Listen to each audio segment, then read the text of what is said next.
7 Days to Die 2.0 came out a little while ago and it changed a lot about the melee weapons in the game. My last tier list is a little bit outdated, so I decided to give it a quick update in this video. You don't need to have watched the last one to understand what's going on in this one. Let's get started. Alright, so let's get it started with the first weapon here, and that is the pipe baton. Now, the pipe baton is going to go straight into F tier. Now, don't let that mislead you. Batons are very, very good in 2.0, but the pipe baton has basically not received any love from any of the changes that came in 2.0. It mostly affects the stun baton, and the pipe baton is just a really bad weapon overall, because for about 2 seconds at the very start of the game, it will be better than a wooden club, and then once you start putting points into clubs, it will vastly outstrip a baton, even if you put points in batons instead. Which brings us to the stun baton. I'm gonna go ahead and put that straight into A tier. Stun baton got a minor buff, in my opinion, in 2.0, in the sense that it now has the ability to always be charged if you get into like Mastery Rank 5. Might sound like a really good buff, but if you built your stun baton build correctly in the previous update, you would probably already have a similarly powerful setup, and this just makes it that little bit better, but I don't think it changes its placement significantly. So the stun baton gets an A tier. Moving on to the bone knife. The bone knife is one of the melee weapons in 7 Days to Die 2.0 that was not buffed in any meaningful way, not even a little bit, compared to previous versions of the game, and that means it kind of just goes in the exact same place in E tier just above the baton. Some people were very upset about my placement of the knife in the last video, but it just comes down to the fact that it doesn't have the knockback and the stun that I personally like to have, because I mostly play on Insane Nightmare. I'm not going to be able to kill a zombie at the start of the game with a full stamina bar of knife or a full stamina bar of club. It doesn't really matter. What buys me time is the club or the sledgehammer's ability to knock enemies over, or at the very least with spears, I can jump up on a taller block and get extra range and use that. The bone knife is just not a fantastic starting weapon from someone who plays from my perspective of Insane Nightmare almost exclusively. The slow's nice that you get from the effects of deep cuts. Bleed's okay, it does do a lot of damage, but it does it very slowly, and you need to invest a lot into knives to get a lot out of that. Which brings us to the candy cane knife. We'll get to that in a second. It's probably easier to start with the hunting knife. Hunting knife is a much better story. It has, I think, like 60% more damage than the bone knife for not a significant stamina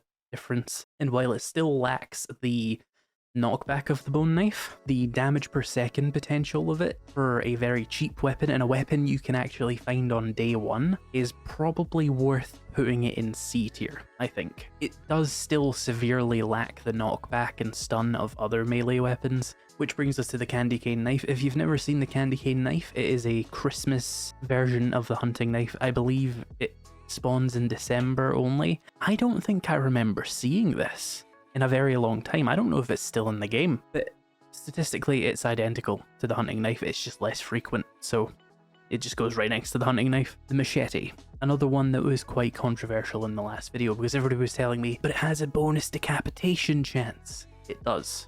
You are correct, I was aware of that at the time as well. However, the bonus decapitation chance of the machete doesn't mean much in practice to me. And the reason for that is because the steel machete, the steel club, the steel knuckles, the steel sledgehammer, and the steel spear all have exceptional decapitation chance against non-feral, non-radiated zombies, you know, normal standard zombies. The reason the machete has an inherent boost to its decapitation, or I think it's actually its dismemberment, which does apply to decapitation, is because it has a lower base damage than most of these except for the steel knuckles, and they want it to be more competitive with the other melee weapons at that tier.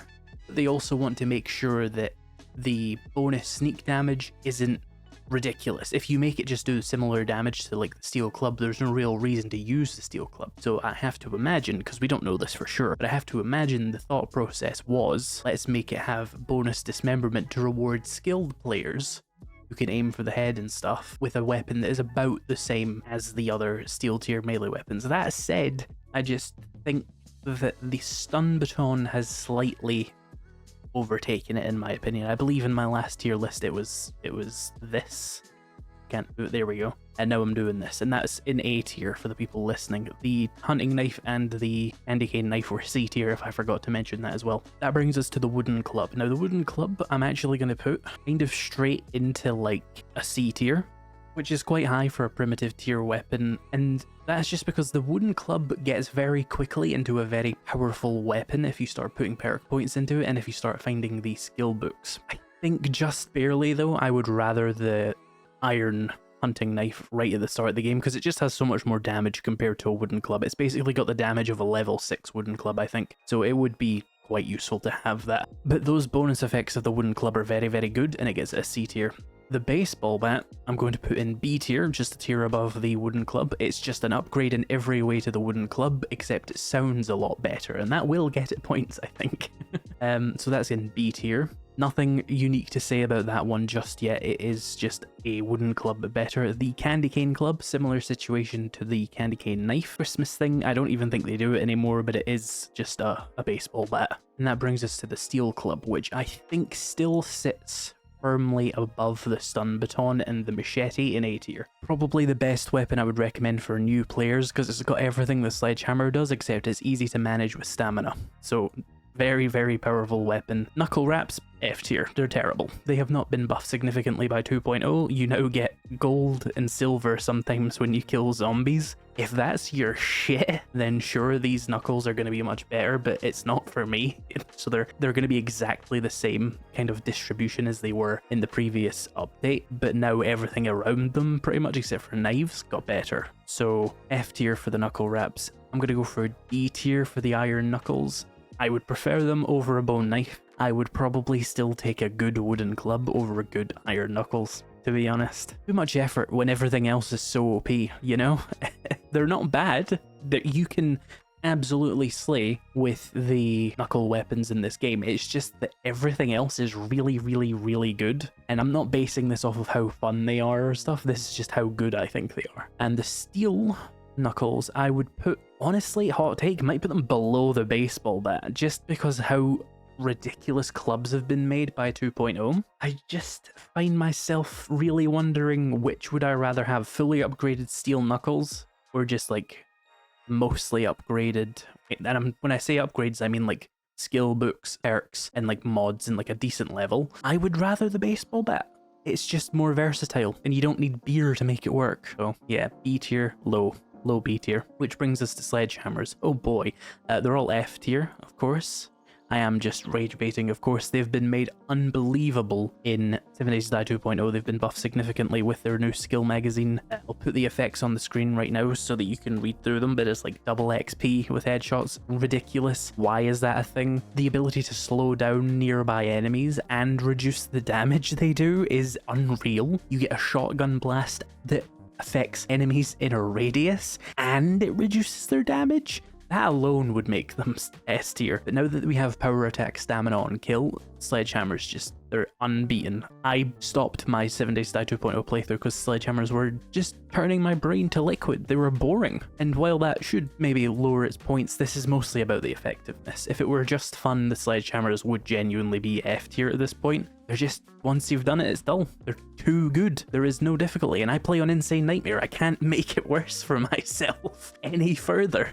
They really are just that good. It's just, I'm mindlessly playing Insane Nightmare on like day 14, one-hitting ferals. It's just insane. Steel Sledgehammer is S tier. Stone Sledgehammer, I would put probably top of C tier. Solid damage, very good early on. Now that we have the power attack stamina thing, it makes it very, very good.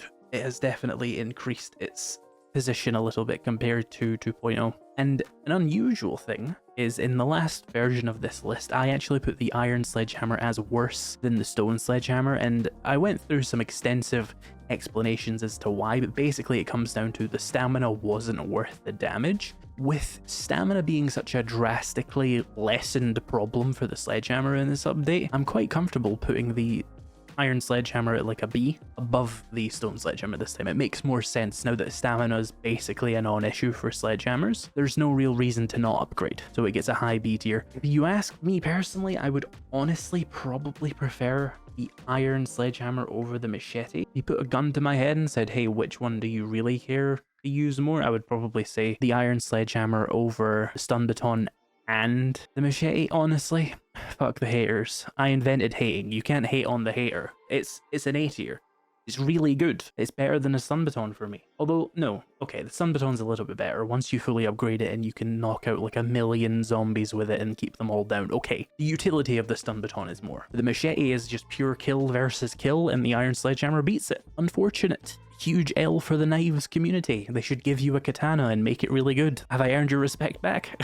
Which brings us to spears. Spears weren't buffed significantly in 2.0, but that's okay, because spears were really, really good in 1.0. I had them as better than clubs, actually, and that was mixed reception, I would say, from the viewers, but I do stand by in 1.0 at least. Spears were really, really good. Clubs have become so ridiculous that I think they do outstrip the spears again. That doesn't make spears bad. They're still very, very good, to the point of it will also become mind-numbing like clubs and sledgehammers will. The stone spear, I am going to put just below the wooden club, but it's like, they're tied, really, I would say, and that's in C tier. The club has better effects once you put a few points into it, but the extra range does come in very handy early on in the game, and the extra, I suppose, stamina efficiency of the spear does come in handy early on. But I think just that knockdown bonus and stuff, and the fact that clubs are strength and therefore have loads of other useful effects right next to them, whereas perception's a bit more niche, does just barely make them lose out, I think. So for the same reason, I'm going to put the Iron Spear. I think the Iron Spear just barely loses to the Steel Knuckles. They're pretty, actually, like, thinking about how I play with them, they're pretty comparable, actually.